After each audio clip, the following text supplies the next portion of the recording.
जम्मू कश्मीर के किश्तवाड़ में मुठभेड़ की जानकारी मिल रही है। सुरक्षा बल और आतंकियों के बीच यह मुठभेड़ हो गई, जहां पर यह जानकारी मिल रही है कि आतंकियों से मुठभेड़ में 3 जवान घायल बताए जा रहे हैं और अभी भी आतंकियों को जंगल में सुरक्षा बलों के द्वारा घेरा गया है। बड़ी खबर इस वक्त हम आपको बता रहे हैं, अभी भी जंगलों में कुछ आतंकियों के छिपे होने की जानकारी है और पूरे इलाके को कॉर्डन ऑफ कर दिया गया है, सील कर दिया गया है। तमाम जो इलाके हैं यहां पर चप्पे पर सुरक्षा बलों की जो निगरानी है वो की जा रही है। जम्मू कश्मीर के किश्तवाड़ से ये बड़ी जानकारी, जहां पर सुरक्षा बल और आतंकियों के बीच मुठभेड़ हो गई और इस मुठभेड़ में 3 जवान घायल बताए जा रहे हैं और अभी भी जो सर्च ऑपरेशन है वो चल रहा है।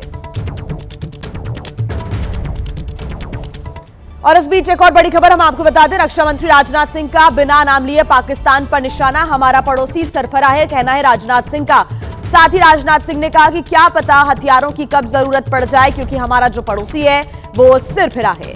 भविष्य में हथियार घातक साबित होंगे। ऑपरेशन सिंदूर के दौरान भारतीय हथियारों ने सटीक प्रहार किया। साथ ही राजनाथ सिंह ने कहा कि भारतीय हथियारों ने आतंकी ठिकानों पर सटीक प्रहार किए हैं। ऑपरेशन सिंदूर अभी हाल में ही हुआ है, उसमें भी आप लोगों का ये जिसे मेधा कहते हैं, आप लोगों का की योग्यता, क्षमता, प्रतिभा, उसका भी करिश्मा देखने को मिला है। और ऑपरेशन सिंदूर के दौरान भी सोलर ग्रुप द्वारा निर्मित नागास्त्र ड्रोन का सफलतापूर्वक उपयोग किया गया था और मुझे पूरा विश्वास है भविष्य में आवश्यकता पड़ने पर यह हथियार हमारे शत्रुओं के लिए अत्यंत घातक सिद्ध होंगे। और ये कुछ कहा नहीं जा सकता कि इन हथियारों की कब जरूरत, कब आवश्यकता पड़ जाए, क्योंकि हमारा पड़ोसी जो सिरफिरा है, कब क्या हरकत कर दे कुछ कहा नहीं जा सकता है। और एक और बड़ी खबर आपको बता दें, राजस्थान के कोटपुतली से आ रही है, जहां पर जयपुर दिल्ली हाईवे पर केमिकल से भरे हुए टैंकर और ट्रेलर की जोरदार टक्कर हो गई। इस हादसे के बाद दोनों गाड़ियों में भीषण आग लग गई। तस्वीरें भी आप देख सकते हैं, कितनी विकराल ये आग थी कि कई मीटर तक फैली हुई नजर आ रही है। दमकल विभाग ने हालांकि आग पर काबू पा लिया है, लेकिन जैसे ही आग लगी यहां पर हाईवे पर जाम लग गया। लंबी कतारें यहां गाड़ियों की देखने को मिली। लोगों के बीच अफरा तफरी मच गई, क्योंकि बताया जा रहा है कि टैंकर में जो केमिकल भरा हुआ था वो पूरी सड़क पर फैल गया, जिसकी वजह से ये आग और भी ज्यादा भड़कती हुई नजर आई है। दरअसल जानकारी मिल रही है कि जयपुर दिल्ली हाईवे पर यह केमिकल से भरा हुआ टैंकर और ट्रेलर की जोरदार टक्कर हो जाती है और हादसे के बाद दोनों गाड़ियों में भीषण आग लग गई। 2 तस्वीरें आपके सामने। आग इतनी ज्यादा विकराल थी कि दूर तक ये आग फैली हुई नजर आ रही है। दमकल विभाग ने हालांकि आग पर काबू पा लिया। बड़ी खबर आपको बता दें, नोएडा से, जहां पर इंजीनियर युवराज की मौत के मामले में बड़ा एक्शन लिया गया है। मामले में पिता की शिकायत पर पुलिस ने केस दर्ज कर लिया है। आपको बता दें कि एक जूनियर इंजीनियर और बाकी सभी को कारण बताओ नोटिस भी भेजा गया है। प्रशासन ने लापरवाही को लेकर लोटस बिल्डर की रिपोर्ट भी मांगी है। तो बड़ी खबर इस वक्त हम आपको बता रहे हैं, इंजीनियर युवराज की मौत के मामले में यह बड़ा एक्शन लिया गया है। मामले में पिता की शिकायत पर पुलिस ने शिकायत दर्ज की है और एक जूनियर इंजीनियर समेत तमाम जो सभी इसमें शामिल हैं कहीं ना कहीं से, ऐसे में सभी को एक कारण बताओ नोटिस भी भेजा गया है और जल्द से जल्द उनसे जवाब मांगा गया है। बताया जा रहा है कि एक जूनियर इंजीनियर को बर्खास्त भी किया गया है। इस मामले को लेकर बड़ी कार्रवाई की गई है। प्रशासन ने लापरवाही को लेकर लोटस बिल्डर से भी रिपोर्ट तलब की है। प्रशासन ने यहां पर लापरवाही को लेकर बाकी सभी को कारण बताओ नोटिस भेजा है, सभी से जवाब मांगा है। इंजीनियर की मौत का आखिर जिम्मेदार कौन? परिजनों की तरफ से लगातार आक्रोश भी व्यक्त किया जा रहा है, सवाल खड़े किए जा रहे हैं और न्याय की उम्मीद यहां पर जो परिवार है वो लगाया है। ऐसे में आपको बता दें कि फिलहाल केस दर्ज कर लिया गया है, एक जूनियर इंजीनियर को हटा दिया गया है और जिम्मेदारों को कारण बताओ नोटिस भेजा गया है। पीड़ित पिता ने प्रशासन को इस पूरे हादसे को लेकर जिम्मेदार ठहराया है। घने कोहरे में निर्माणाधीन बेसमेंट में कार गिर गई थी, जिसकी वजह से उनके इकलौते बेटे की मौत हो गई। मेरा बेटा तो बचाव के लिए संघर्ष कर रहा था और हमको बोल रहा था, रिपीटेडली बोल रहा था फोन पर जब भी बात हो रही थी कि पापा बचाओ, हेल्प हेल्प भी चिल्ला रहा था, ताकि कोई जनरल पब्लिक भी उसको मदद के लिए कुछ कर दे। लेकिन ज्यादातर जो वहाँ भीड़ थी वो तमाशबीन थी और कुछ वीडियो बना रहे थे और कर्मचारी या अधिकारी थे वो सक्षम नहीं थे तैर कर उसको बचाने का। मतलब तैराकी नहीं था उनके पास या गोताखोर नहीं था। बोट का भी अभाव था, बोट भी नहीं था। वो बोट अगर उस समय यूज होता मेरा बेटा बच जाता। मांग तो यही करेंगे कि उचित कार्रवाई हो। बहुत दुखद घटना घटित हुई है। हम लोग उनके परिवार के साथ खड़े हैं। इस घटना में सूचना मिलते ही स्थानीय पुलिस द्वारा फायर ब्रिगेड को जोड़कर तत्परता से उसको बचाने के लिए सारे उपक्रम सुनिश्चित किए गए हैं। इस घटना के संबंध में जो पीड़ित है उनकी तरफ से, उनके परिवार की तरफ से दी गई तहरीर के आधार पर सुसंगत धाराओं में थाना नॉलेज पार्क में अभियोग पंजीकृत किया गया है। हादसे की जांच की जा रही है और जो भी इसमें दोषी पाया जाएगा उसके विरुद्ध कठोरतम कार्रवाई सुनिश्चित की जाएगी। और एक बड़ी खबर आपको बता दें, सॉफ्टवेयर इंजीनियर युवराज को लोगों ने श्रद्धांजलि अर्पित की है। युवराज की मौत के लिए सिस्टम को जिम्मेदार ठहराया गया है। लोगों ने नोएडा प्राधिकरण पर लापरवाही के गंभीर आरोप भी लगाए हैं। लापरवाही यहां पर कहीं ना कहीं बरती गई है, जिसकी वजह से युवराज की जान चली गई। लोगों ने कैंडल मार्च भी निकाला और सॉफ्टवेयर इंजीनियर युवराज को लोगों ने श्रद्धांजलि अर्पित की है। और साथ ही साथ लोगों ने, साथ ही युवराज के परिजन है, उन्होंने मौत के लिए सिस्टम को जिम्मेदार ठहराया है। अगर वहां पर मदद मिल जाती तो युवराज बच जाता, लेकिन उसके पहले यहां पर नोएडा प्राधिकरण की तरफ से भी लापरवाही बरती गई है। ये आरोप लगाया जा रहा है लोगों की तरफ से और युवराज के परिजनों की तरफ से। हालांकि अब शिकायत दर्ज करवाई गई है, एक्शन में है पुलिस और ऐसे में एक जूनियर इंजीनियर को बर्खास्त भी कर दिया गया है और सभी को कारण बताओ नोटिस भी भेजा गया है। लोटस बिल्डर्स पर भी यहां पर नोटिस भेजा गया है, रिपोर्ट तलब की गई है। लापरवाही जो यहां पर बरती गई है उसको लेकर जवाब मांगा गया है। लेकिन सबसे बड़ा सवाल कि युवराज की मौत का आखिर जिम्मेदार कौन? लापरवाह सिस्टम? कहीं ना कहीं इस तमाम जो सवाल है उसके घेरे में लोग निकले सड़कों पर और युवराज के लिए न्याय की मांग करते हुए नजर आए। सॉफ्टवेयर इंजीनियर युवराज को लोगों ने श्रद्धांजलि भी अर्पित की और युवराज की मौत के लिए सिस्टम को जिम्मेदार ठहराया है। बता दें कि घने कोहरे की वजह से दीवार को तोड़ते हुए नाले में ये कार गिर गई थी और उसके बाद युवराज ने बहुत कोशिश की अपने आप को बचाने की, लेकिन वो बच नहीं पाया और परिवार के एक लौते बेटे युवराज की जान चली गई। उसके बाद से पीड़ित परिजनों का रो रो कर बुरा हाल है।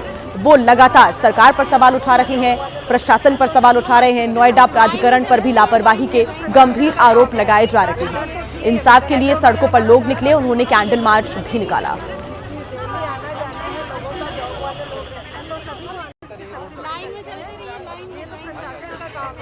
हम अभी मौजूद हैं नोएडा सेक्टर 150, जहां पर ये दर्दनाक हादसा हुआ था। बता दें कि तेज रफ्तार कार बताई जा रही है और घना कोहरा भी था। यहीं से ये टर्न था, तेज रफ्तार जो है इंजीनियर की कार आ रही थी, उसी दौरान यहाँ पर जो है वो दर्दनाक हादसा हुआ है। तस्वीरों में हम आपको दिखाएंगे कि जहाँ पर जिस जगह पर जो है ये दर्दनाक हादसा हुआ था, बता दें कि कई घंटों की मशक्कत के बाद जो सॉफ्टवेयर इंजीनियर थे उनको बचाया नहीं जा सका। तस्वीरों में आप देखेंगे यहीं पर जो उनकी कार थी वो इस 40 फुट गड्ढे में, जहां पर पानी भरा हुआ है, इसी गड्ढे में उनकी कार गिर गई और उनकी जो है दर्दनाक मौत हो गई। ये बताया जा रहा है कि जो इंजीनियर थे उन्होंने जब उनकी कार अंदर गिरी उसके बाद जो है उन्होंने जो है अपने फादर को जो है फोन किया। फोन के बाद लगातार वो गुहार लगाते रहे, लेकिन उन्हें बचाने वाला कोई मौके पर नहीं पहुंचा। बता दें कि चूंकि जिस तरह से जो दर्दनाक हादसा हुआ है, कहीं ना कहीं ये नोएडा प्राधिकरण की जो बड़ी लापरवाही देखने को मिल रही है। गाड़ी तो तेज चल नहीं रही होगी, ये तो श्योर है। गाड़ी एकदम धीरे स्पीड में ही होगी। उस पर्सन को ये नहीं पता लगा कि किस मोड़ से उसे राइट टर्न लेना है और वो डायरेक्ट यहाँ पे चला गया। ये दीवार बाउंड्री पहले ही टूटी हुई थी, क्योंकि ट्रक की वजह से यहाँ पे 15 दिन पहले एक्सीडेंट हुआ था। फिर भी प्रशासन ने इसको यहाँ पे कोई बाउंड्री नहीं लगाई। ये अभी कल रात को हमारे प्रदर्शन के बाद ये सब किया गया है। यहाँ पे जान की मिट्टी डाल के ऊपर भरवाया जा रहा था। बिल्डर अथॉरिटी जिसका भी मिली भगत है हमें नहीं पता, पुलिस की नजरों के सामने यहाँ पे ऊपर तक मिट्टी भरवाई जा रही थी, लिपा पोती करी जा रही थी। डाइवर्जन का वो भी कल ही आ गया था ट्रैफिक को। 1 साल से डिमांड जो हम बोल बोल के थक गए। पूरे सेक्टर का बुरा हाल है, ना कोई अथॉरिटी यहाँ पे है, ना कोई गवर्नेंस यहाँ पे है, कुछ नहीं पता। ट्रेन कवर वो उनकी तो हालात मैं आपको बताऊं कि जिस फादर के सामने ही उनका बच्चा डूब रहा है और बोली जा रहा है, एनडीआरएफ की टीम भी आ गई है, सब कुछ आ गए, उसके बावजूद उसको नहीं बचाया जा सकता। ये अथॉरिटी की आप कहिए नाकामयाबी। और एक और खबर आपको बता दें, जम्मू कश्मीर के किश्तवाड़ में मुठभेड़ की जानकारी मिल रही है। सुरक्षा बल और आतंकियों के बीच यह मुठभेड़ हुई है। आतंकियों से मुठभेड़ में बताया जा रहा है कि अब तक 8 जवान घायल हो गए हैं। सुरक्षा बलों ने जंगलों में आतंकियों को घेरा हुआ है और पिछले कई दिनों से ये जानकारी है कि इन्हीं जंगलों में आतंकियों के छिपे होने की खबर मिली और उसके बाद से लगातार सर्च ऑपरेशन आतंकियों के लिए सुरक्षा बलों की टीम से चला रही है। उनको ढूंढा जा रहा है, खोजा जा रहा है और जानकारी है कि इस बीच दोनों तरफ से फायरिंग भी हुई है। मुठभेड़ की जानकारी मिल रही है। सुरक्षा बलों और आतंकियों के बीच मुठभेड़ में अब तक 8 जवान घायल बताए जा रहे हैं और अभी भी सर्च ऑपरेशन चल रहा है। बड़ी खबर आपको बता दें, बीजेपी अध्यक्ष चुनाव के लिए नामांकन आज होगा। दोपहर 2 बजे के बाद नामांकन करेंगे नितिन नबीन। कुल 5,708 मतदाता वोट डालकर चुनेंगे अपना नया अध्यक्ष। बीजेपी कार्यकारी अध्यक्ष नितिन नबीन के ही निर्विरोध चुने जाने की संभावना व्यक्त की जा रही है। बीजेपी मुख्यालय में मौजूद रहेंगे तमाम बड़े नेता, बताया जा रहा है। जानकारी के अनुसार सीएम योगी आदित्यनाथ समेत देश भर में बीजेपी के मुख्यमंत्री भी शामिल आज रहने वाले हैं बीजेपी मुख्यालय में, जब बीजेपी कार्यकारी अध्यक्ष नितिन नबीन के निर्विरोध चुने जाने की संभावना है और लगभग तय माना जा रहा है। 2 बजे के बाद जो नामांकन है उसकी जो प्रक्रिया है शुरू हो जाएगी। 5,708 मतदाता वोट डालकर अपना नया अध्यक्ष चुनेंगे। तो बड़ी खबर इस वक्त हम आपको बता रहे हैं। जो नियम शर्तें हैं और प्रस्तावक कौन है ये भी हम आपको दिखा रहे हैं। सभी राज्यों के प्रदेश अध्यक्ष, सभी प्रदेश संगठन के महामंत्री प्रस्तावक हैं और आपको बता दें कि लगातार नितिन नबीन को लेकर यही संभावनाएं व्यक्त की जा रही है कि निर्विरोध उन्हीं को बीजेपी का राष्ट्रीय अध्यक्ष चुन लिया जाएगा।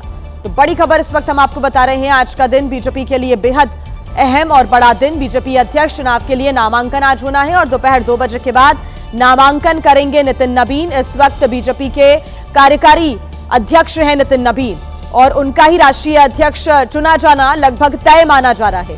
कुल 5,708 मतदाता वोट डालकर अपना नया अध्यक्ष चुनने वाले हैं। आज बीजेपी कार्यकारी अध्यक्ष नितिन नबीन के निर्विरोध चुने जाने की संभावना है। बीजेपी मुख्यालय में मौजूद रहेंगे तमाम बड़े नेता और आपको बता दें कि बीजेपी मुख्यालय में तैयारियों का सिलसिला लगातार जारी है। इंतजाम यहां पर किए जा रहे हैं। जो एक बड़ा कार्यक्रम है उसकी भी तैयारियां हो रही हैं। सीएम योगी आदित्यनाथ समेत देश भर में बीजेपी के तमाम जो सीएम हैं वो इस कार्यक्रम में शामिल होने के लिए पहुंचेंगे।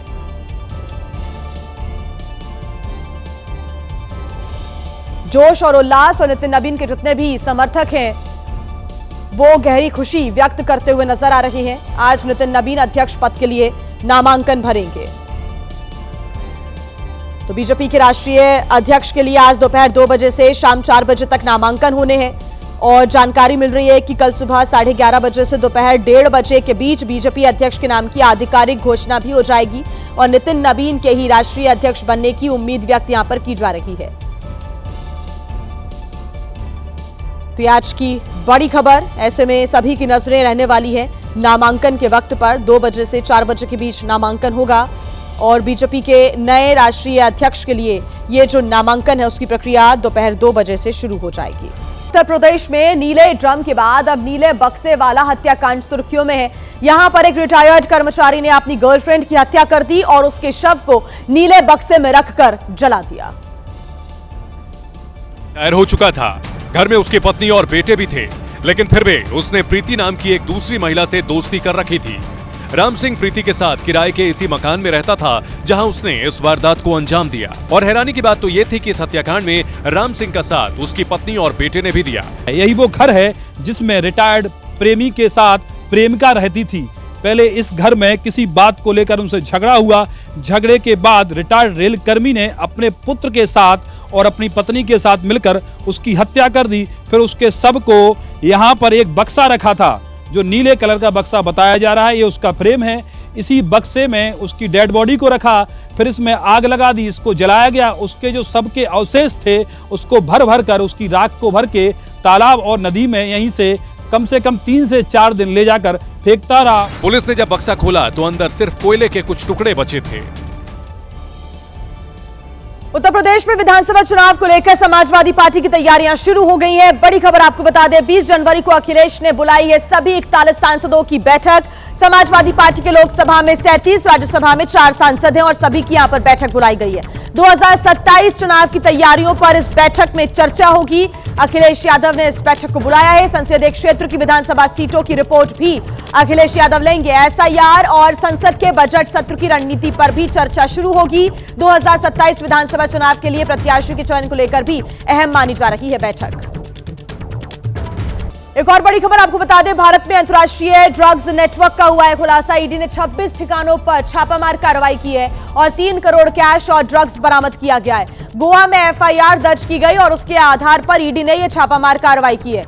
मधुपान एसएस और उसके नेटवर्क का भंडाफोड़ हुआ है। देश और विदेश में अवैध ड्रग्स की सप्लाई किया जाता था। यहां पर अवैध ड्रग्स से कमाई गई मनी लॉन्ड्रिंग के जरिए छिपा भी जाता था।